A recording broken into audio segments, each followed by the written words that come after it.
সতীৰ্থ হিচাপে মন্ত্ৰী জয়ন্ত মল্ল বৰুৱাৰ হৈ দুখ প্ৰকাশ কৰিলে মন্ত্ৰী পীযুষ হাজৰিকাই। সাংবাদিকক বয়সত সৰু বাবেহে সৰু মানুহ বুলি কৈছিল মন্ত্ৰী জয়ন্ত মল্ল বৰুৱাই। এই ক্ষেত্ৰত ভুল বুজাবুজি হৈছে। মন্ত্ৰী জয়ন্ত মল্ল বৰুৱাই সংবাদ মেলত সাংবাদিকক উদ্দেশ্য কৰি কৰা অবাঞ্ছিত মন্তব্য সন্দৰ্ভত আজি তেজপুৰত এনেদৰে প্ৰতিক্ৰিয়া প্ৰকাশ কৰে মন্ত্ৰী পীযুষ হাজৰিকাই। মই কথাটোত অকণমান ভুল বুজাবুজি হোৱা বুলি ভাবোঁ। জয়ন্ত মল্ল বৰুৱা ডাঙৰীয়াৰ লগত মোৰ কথা হৈছিলে। তেখেতে ক'ব খুজিছিলে যে যিজন ব্যক্তিয়ে তেখেতক প্ৰশ্নটো কৰিছিলে তেখেত জয়ন্ত মল্ল বৰুৱাতকৈ যথেষ্ট বয়সত সৰু। উচ্চ নিচৰ কথা তেখেতে ক'ব খোজা নাছিলে। তেখেতে ক'ব খুজিছিল যে তেখেত যিহেতু সৰু ল'ৰা, গতিকে মই অলপ বয়সস্থ মানুহৰ লগত কথা পাতিম বা মোৰ নিজৰ বয়সৰ লগত কথা পাতিম।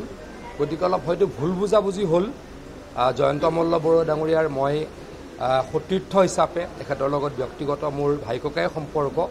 গতিকে তেখেতৰ এই কথাটো যিটোৰ পৰা ভুল বুজাবুজিয়ে হ'ল, তেখেতে যিটো মনৰ পৰা কোৱা নাছিল, তাৰ কাৰণে যদি কোনোবাই বেয়া পাইছে, দুখ পাইছে, মই দুখ প্ৰকাশ কৰিছোঁ। এতিয়ালৈকে কাকো সোধা নাই, সুধিলে নিশ্চয়কৈ ক'ব। আপোনালোকে মোক সুধিলে কাৰণে মই কৈছোঁ।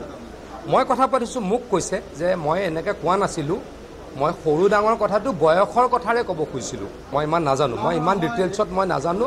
মই হাতযোৰ কৰি আপোনালোকক অনুৰোধ কৰিছোঁ, তেখেতৰ লগত যিটো কথা পাতিছোঁ, তেখেতে মোক যিটো কৈছে সেইটোৰহে উত্তৰ দিব পাৰিম। বেলেগটো মই ইমান নাজানো।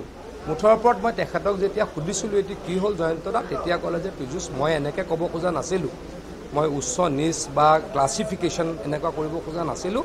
ল'ৰাজনৰ যথেষ্ট বয়স মোতকৈ সৰু যেন লাগিলে, সেইকাৰণে মই ক'ব খুজিছিলোঁ যে ডাঙৰৰ লগত কথা পাতিম।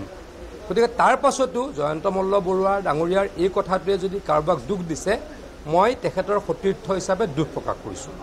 আজি জিলা আয়ুক্তৰ কাৰ্যালয়ত মুখ্যমন্ত্ৰী আত্মনিৰ্ভৰ অভিযান, অৰুণোদয় আঁচনি আৰু মুখ্যমন্ত্ৰী মহিলা উদ্যমিতা অভিযান সম্পৰ্কে এখন পৰ্যালোচনাৰ বৈঠকত অংশগ্ৰহণ কৰে মন্ত্ৰীগৰাকীয়ে।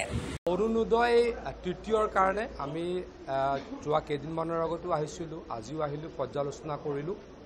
প্ৰায় 35,000 মানুহে তৃতীয় পৰ্যায়ত আৰু অৰুণোদয় পাব আমাৰ জিলাখনত।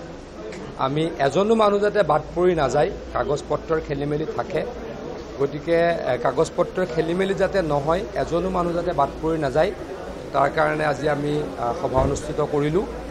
আৰু CM ত্ৰিপুলে এটি কলি দুটি পাত আমাৰ গোটেইকেইটা যি অসম চৰকাৰৰ ফ্লেগশ্বিপ কাৰ্যসূচী চলি আছে সেই গোটেইকেইটাৰে পৰ্যালোচনা কৰিলোঁ।